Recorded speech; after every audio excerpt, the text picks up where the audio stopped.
By Jody Harrison. It is famed worldwide as Scotland's monarch of the glen, whose meat has long been regarded as the foodstuff of kings. And now the drive is on to make homegrown venison the next premium dish to emerge from Scotland's well-stocked larder of quality produce. The Scottish Government is seeking to promote venison and raise the industry's profile with fresh investment and initiatives to target growth, putting it on the same track as Aberdeen Angus beef and Loch Fyne oysters.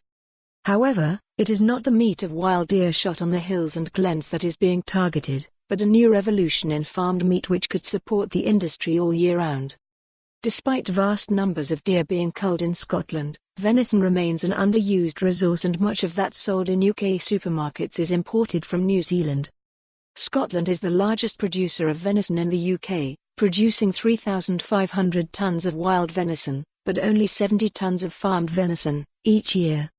Earlier this month, Scottish Environment Link, an umbrella group of conservation charities, called for tough laws to compel shooting estates to cull a set number of stags and hinds each year.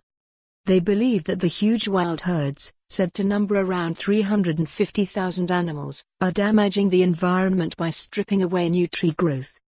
The Association of Deer Management Groups, which represents the estates, opposes this move, saying that local landowners are best placed to control the herds which cross their lands. The Scottish Government has prepared a report on the management of wild deer, which is due to be released in the coming weeks.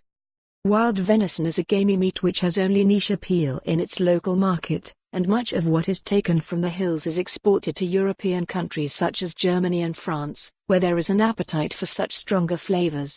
It is also heavily seasonal, with shooting allowed between July and October for stags, and October and February for hinds. But farmed venison is available all the year round. It is lighter in flavour than its wild counterpart, and it is hoped it could soon find a wider audience among Scottish consumers. With a fat content of just 2%, lower than chicken, it is one of the most nutritious of all red meats and a good source of healthy protein, along with iron and vitamin B. In the Borders, farmer Stuart Mitchell has turned his back on the sheep farming which has been his family's stock in trade for decades in favour of venison production. A year after selling their flock of 1,000 ewes, the residents of Whittricks Farm are fawning over their new stock of red deer. The farmers have built up the herd from scratch to 300 over the last 16 months. It is one of 30 deer farms in Scotland. The decision to move away from sheep was made after they discovered 82% of their flock. For more on this story, visit the news article link.